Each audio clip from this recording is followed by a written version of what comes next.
Yeah. In this fall, I'm going to take my talents to South Beach and join the Miami Heat. It's going to give me the best opportunity to win. 15 years later, LeBron James teased his social media followers with the second decision.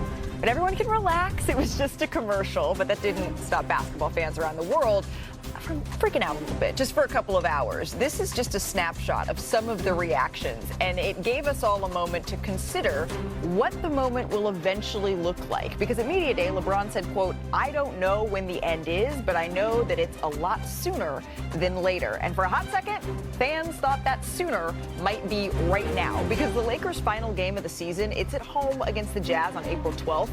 And the least expensive ticket for that game, it jumped from $82 to $580 after LeBron's post, according to Vivid Seats.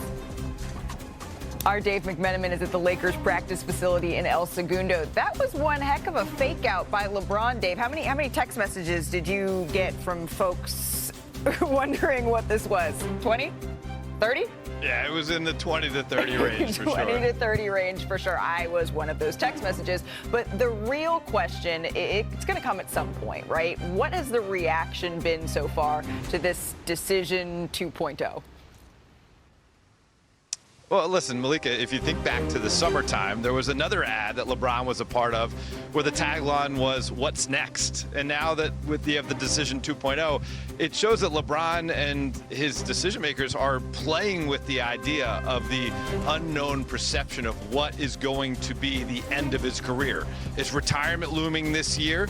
Is he going to extend with the Lakers, or is he going to go somewhere else and play season 24 and beyond? And I think the fact that they are toying with it and acknowledging it through these ads is saying something in itself. That is why you're having Rob Pelinka going into the season saying stuff like, "I think it'd be a great thing if LeBron James would be to retire a Laker," because it's so imminent that you can't even avoid it in his commercial opportunities he has off the court. Right. And there was a time in which it would be inconceivable, not to quote the Princess Bride, but it would have been inconceivable to think of LeBron making a joke about the decision, something that for years afterwards he spent a lot of time thinking about whether or not that was the right mechanism. And now that time has arrived. Let's turn the page to something that we know is happening right now, Dave, and that's Luka's first full training camp with the Lakers. He hasn't played yet in the preseason, but what are his plans for the remainder of camp here? Well, certainly the Lakers expect to have him on the court for maybe 2 or even 3 of the remaining 4 preseason games, and he'll get some reps with his new teammates and also get reacquainted with the guys he played with the end of last year. But part of the thing that Luka lamented at the end of last year, there wasn't enough practice time for this team, and there wasn't enough time for them just to get to know one another and build that camaraderie. And so he's taken it upon himself to work on that. This summer, him and about a half dozen of his teammates went out to Las Vegas to the Sphere to see a Backstreet Boys concert. And today, after practice, he's taking all of his team on his own dime to the Porsche driving experience in Southern California. They're going to be going around the lap in 911s and GT3s. It's going to be the type of thing where you get your mind away from the basketball court. You get to see each other in a different environment, have some fun doing it, and build some memories that hope can take you through the lean times that are going to, of course, occur at any time over an 82-game season. Okay, going around and driving some sports cars, that sounds like a lot of fun. I would love to do that for the NBA Today team building, but it may be more like go-karts, not quite sports cars. Dave McMenamin, thank you very much. All right, here's a look at the Lakers' remaining preseason schedule. They have 4 games left, including what should be a fun matchup against Luka's former team in Vegas on the 15th. Hopefully we see him in that one. You can catch it right here on ESPN. Before we move on from the decision part 2, you were a part of the decision, the original, the OG, Brian. What was your reaction to this little fake out here? Well, we've heard of no-show endorsement deals. This is the exact opposite. This was requiring LeBron to go not only do the endorsement, but also access something in the decision that for years, well over a decade, was a third rail topic around him.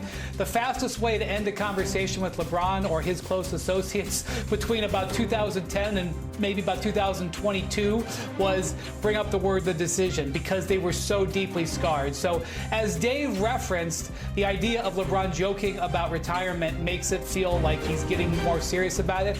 The idea that LeBron will now basically joke about the decision, even if it comes with probably a pretty good check, indicates that he's gotten to the point in his career where he could laugh at something like that. It has been 15 years.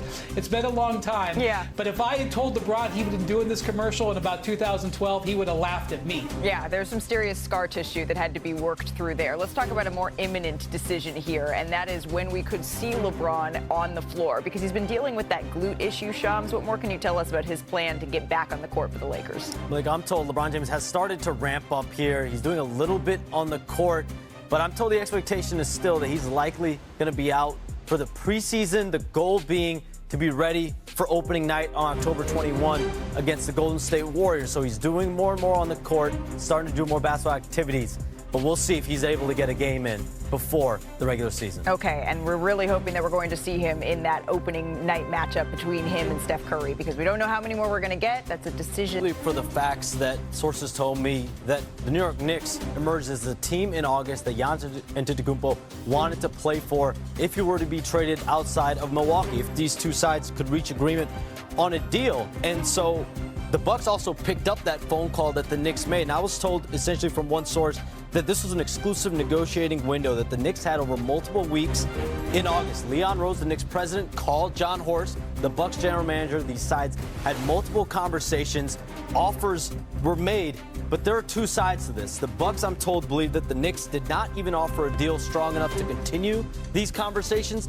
The Knicks believe, I'm told, that the Bucks never seriously considered a trade of Giannis Antetokounmpo this summer, and this all stems from the facts that Giannis Antetokounmpo, the Bucks still believe, is a guy that can help them right now win a championship. They still want to win with Giannis Antetokounmpo. That's what I'm told.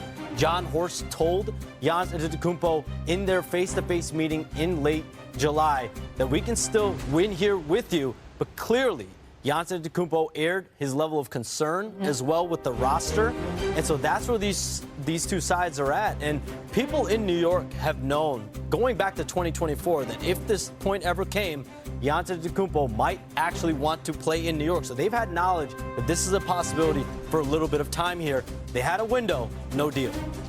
I think we're about to get to a moment of truth, and I think we've got basically a one-year timeline when you look at the future of Giannis in Milwaukee here. Yeah. Here's a player, if we fast forward to next summer, is extension eligible.